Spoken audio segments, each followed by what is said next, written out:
I'm Steve Farmlow, the host of the Top Gun Show. What I've prepared for you is a short 3-part mini-series documentary on the indirect sales channel in telecommunications.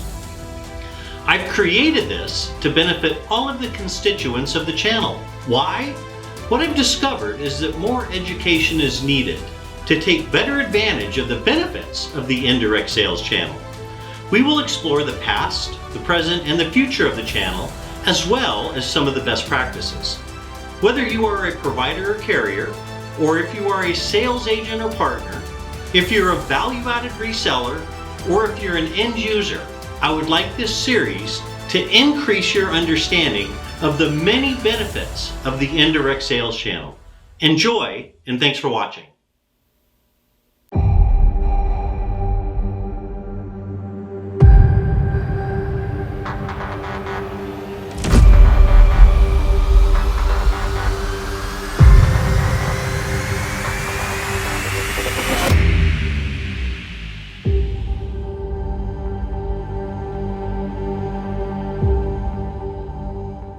Since the beginning of time, people have had the insatiable desire to communicate with each other for a variety of reasons. It is the nature of humankind to communicate, share stories, notify each other of danger, celebrate life's moments, and in business, inform customers of our value proposition. We all have a story to tell. Communication technologies are the vehicle we all use to get our stories told.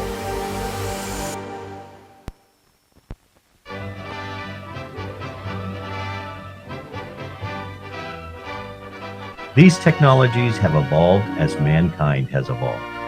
We started out sharing smoke signals across the valleys. This was followed by the Pony Express, telegraph, telegram, U.S. mail service, the landline telephone, and now cell phones.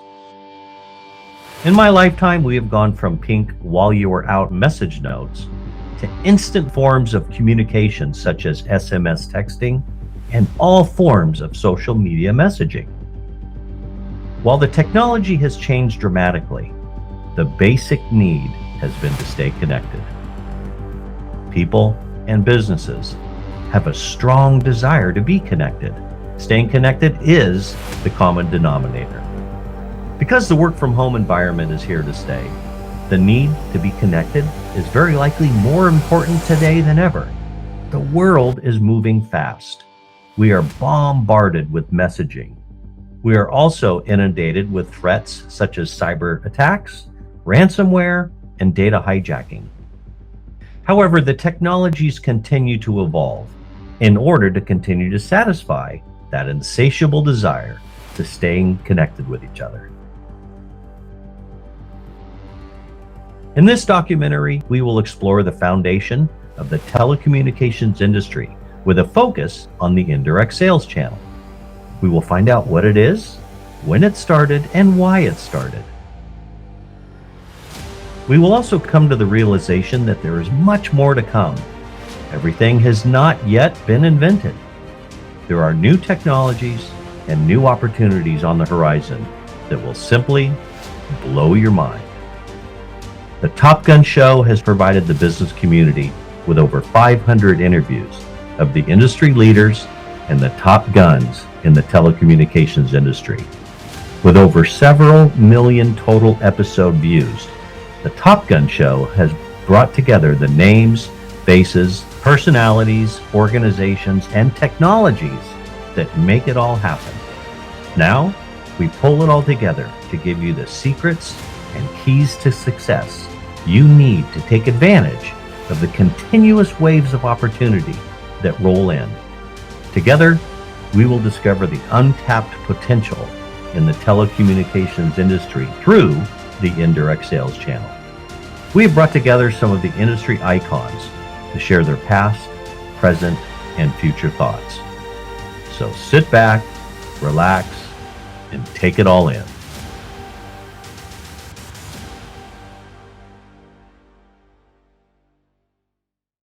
What is the indirect sales channel and how long has it been in existence? The indirect channel really spawns from a general way of doing business prior to even where we were. You really go back to, the rise of telecom in the US, there really wasn't an indirect channel. There was a company, a Bell company, and you would buy from them. You would just call up, order your line, and that was it. There was just long distance and local services. That was it. What Rick and I saw in the beginning was that we both worked for direct sales forces that sold direct to businesses, which was kind of new at the time in the 80s. Rick worked for a company called, really successful British company called Cable and Wireless, and I worked for kind of more of an upstart, a smaller company out in the West called DialNet. And what we would do is we would go out and we would say, hey, we have this product that's competitive and lower priced than your product. It really wasn't very exciting, and we certainly weren't giving them a whole lot of value. What we saw was an opening for someone to actually come in and be a reliable advisor to a customer who needed not just an alternative choice, but someone to help guide them through a myriad of very murky and not so great alternative choices to maybe the right one for them. It was just a very new way of looking at purchasing. It really had roots in the equipment world.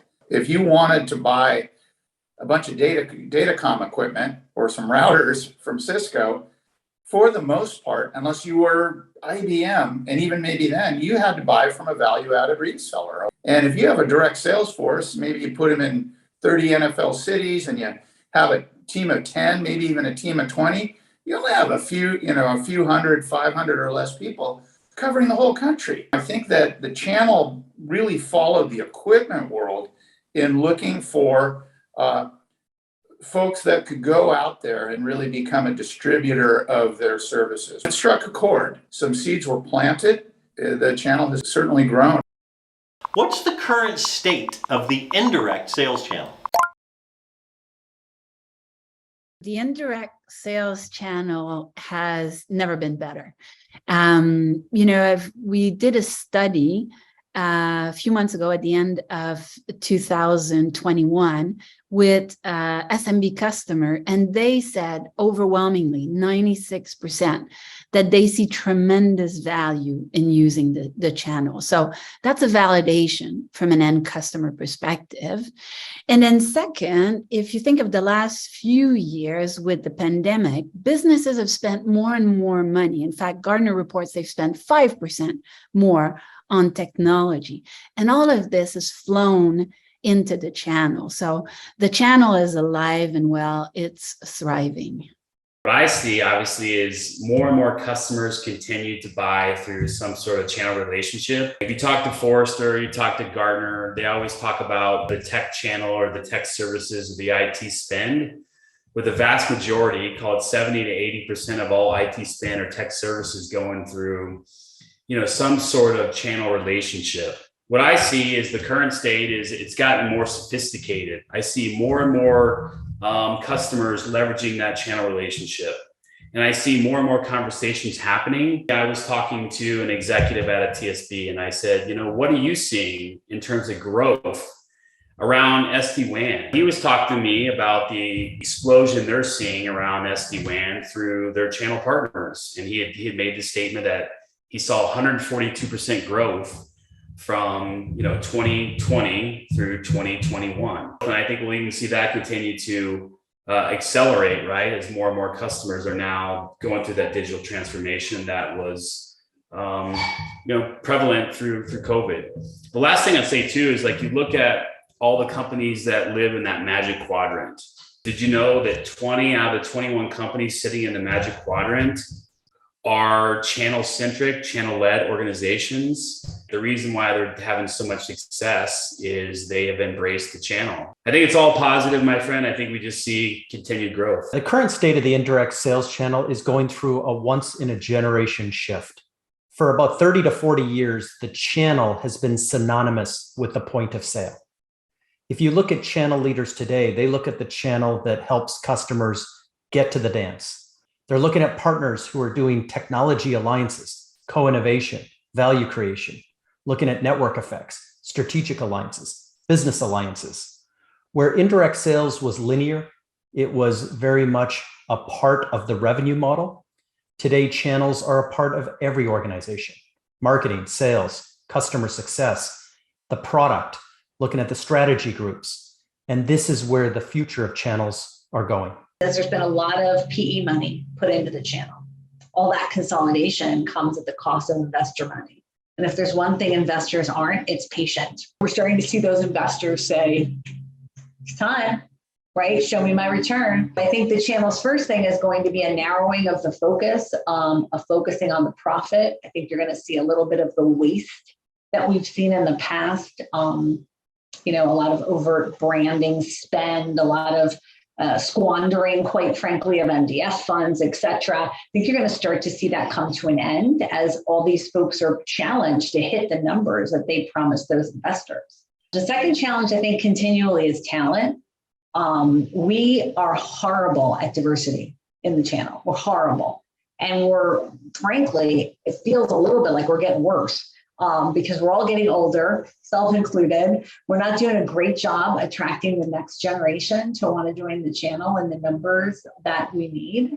And we're not appealing to diverse people, women, people of color, people, of different orientations. And the final challenge I'll say is, technology is moving quickly. Areas like machine learning, artificial intelligence, and others, they're really coming very quickly. And I worry about the channel keeping up. As things become automated, as more and more routine tasks become automated and machines replace people, how is the channel keeping up on that technology? How are they using that technology in their own business? And just how are they, kind of evolving their business to be a digital automated business? I think the indirect sales channel has never been in a better place. I think that there is a lot going on in this world today, both economically and from a technology perspective, lots of consolidation, lots of companies coming together, lots of suppliers coming together. And I think when all that stuff happens, that there's opportunity. I call you the godfathers of the industry. Number one, is that an accurate statement? And then also, I want to hear about what is the heart and the soul of the telecommunications industry? I think that when we came on the scene, we were founded and incorporated in late 94, December. There were other folks that actually preceded us by probably 3 or 4 years. I think what Rick and I did is we really were one of the first to really scale. And we did so by, I believe, understanding perhaps early on the ecosystem, and understanding that suppliers were critical to the success. They weren't our enemies. They were actually key pieces in the ecosystem. And the other thing that Rick and I had was a value system in our business that just said, we're gonna give more than we take. And I think that really served us well. And I think the heart and soul back then was trying to elevate the professionalism of the channel. And then more that came, behind us. And I think really did a good job of elevating the industry. As the industry matured, it changed a bit, and the heart and soul maybe became the ability to understand that it's not just transactional, that we need to be selling solutions and we need to be solving problems for customers. The soul of it is that anybody who's good and successful and wants to move up market has learned how to embrace new technologies, how to understand and have a very strategic conversation with the C-suite, and then not only provide solutions, but stay on and continue to help them over time. That to me is the heart and soul. It's great to get together with you, Rick, because, I think we really see the history. We were always known as the guys who could finish each other's sentences. And it's something that to this day, I think lasts. And I'm very grateful for and I cherish it. We would just talk and go on retreats. We would talk about being buyers and being trusted advisors for our customers, as opposed to being sellers too. On one side, you got to be really doing the right thing for the customer, and you are their advocate. That was unique. We said, hold on a second here. We just really want to understand what you're trying to accomplish. We want to find a good solution for you and then we want to put a provider in who will be successful. We're going to do everything we can to help them be successful with you. That's tough to be on the side of the customer and on the supplier. And Rick and I did a good job of not playing favorite nations on that. Does the current economy strengthen or weaken the benefits of doing business through the channel? I think the channel benefits either way. You see what happens in the economy, right? More and more businesses are formed, more budget is allocated to do certain projects or to do digital transformation or to adopt new technology. All those new growth projects, guess what? They need a trusted advisor. Those customers need a trusted advisor to help them through that journey. On the flip side of that, right, if the economy starts to shrink or starts to head towards a recession, I think that also creates opportunity for partners, because in many of those cases, companies have to do more with less. They see their own internal resources shrink a bit, right? And now they have to look elsewhere to help execute on some of those projects that they're dealing with. Times of recession, companies have to find dollars. Well, guess what channel partners are really good at, right? They're really good at evaluating spend, helping customers adopt new technologies, but do it in a way that financially makes sense. In many cases, they can lead a company through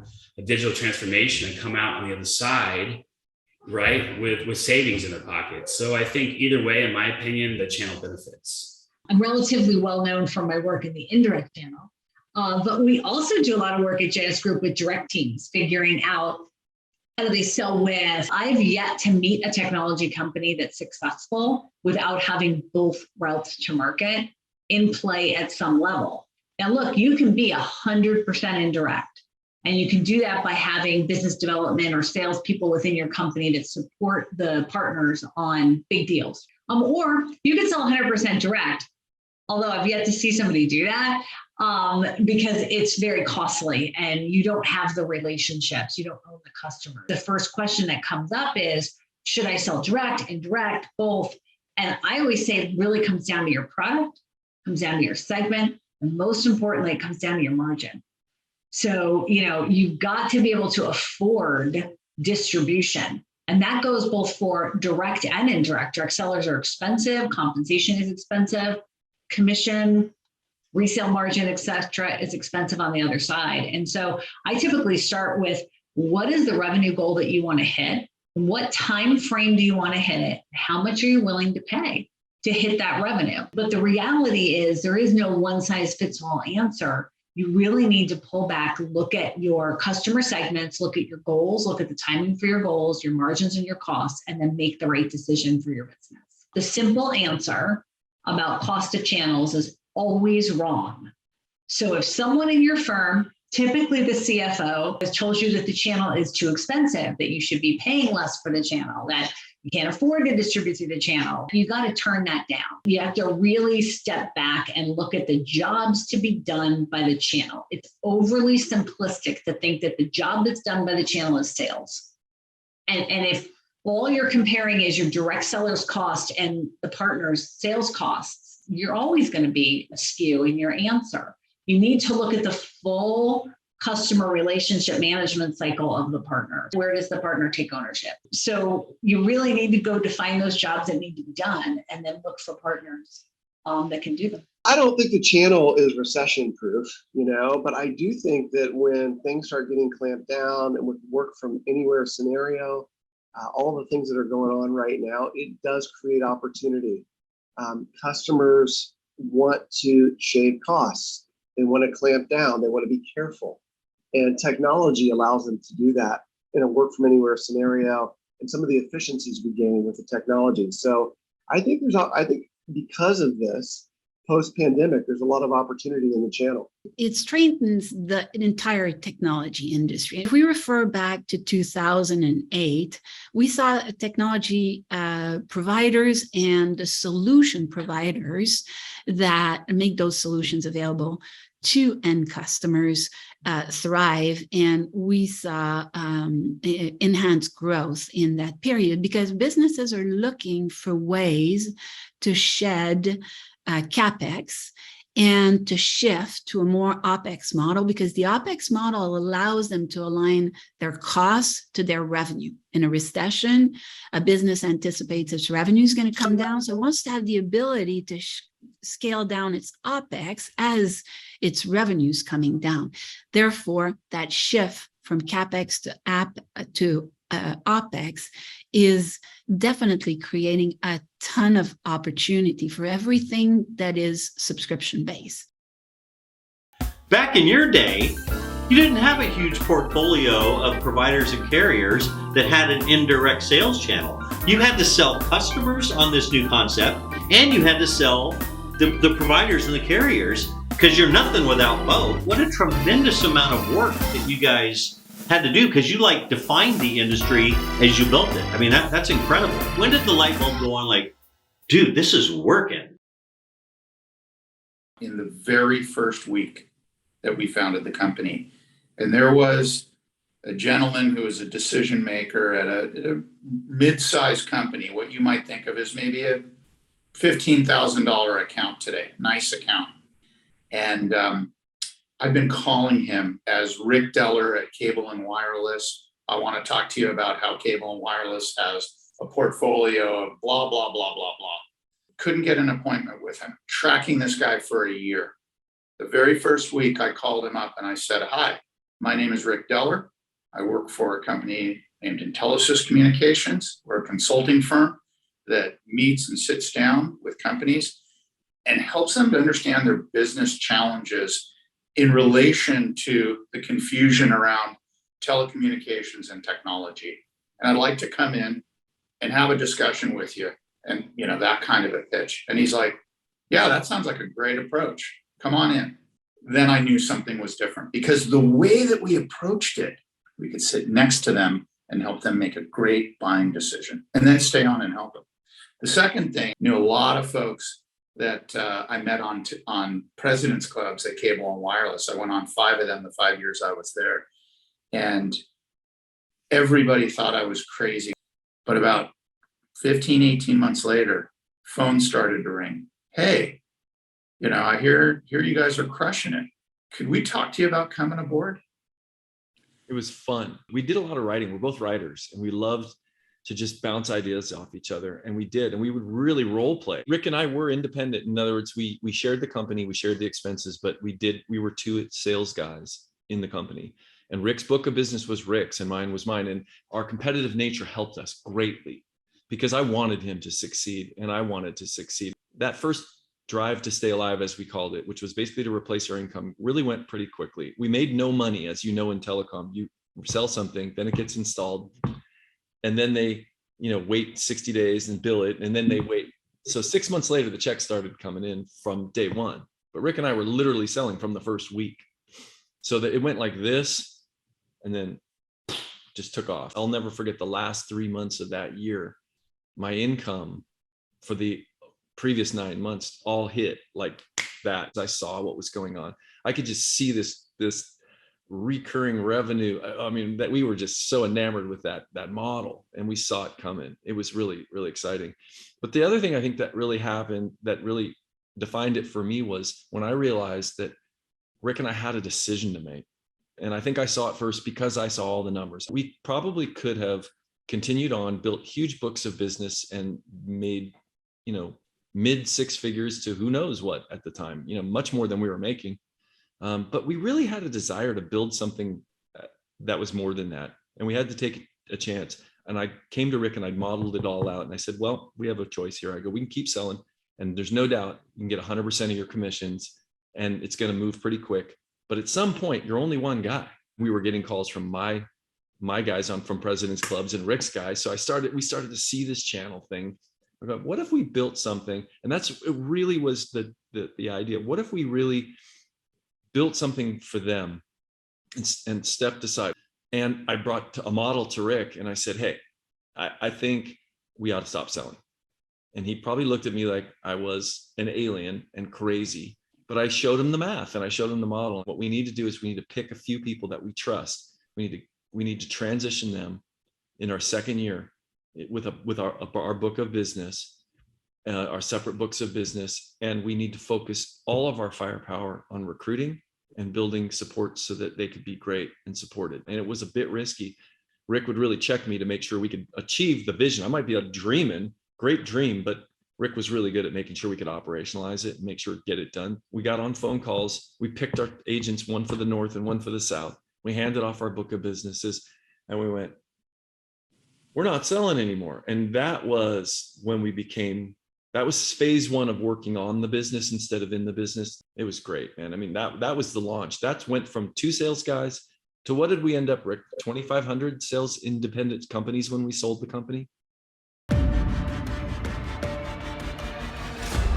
Common sense tells you that the channel is where it's at. We were like on a mission to help other people get to the promised land. And we built a channel based on that. You have to step back and say, am I doing things that are awesome in the channel? Would somebody write a story about me? The TSP communities are becoming larger than life themselves. Don't forget that it's people trying to communicate. It's all that this is. When you look at what's important, it's always comes down to 2 things, right? You got to have the trust and you got to have the relationships. If you don't have that, you're not going to succeed in this space. The current state of the indirect sales channel is going through a once-in-a-generation shift. Despite the fact that 75% of the products sold in every industry, not just in technology, are sold indirectly.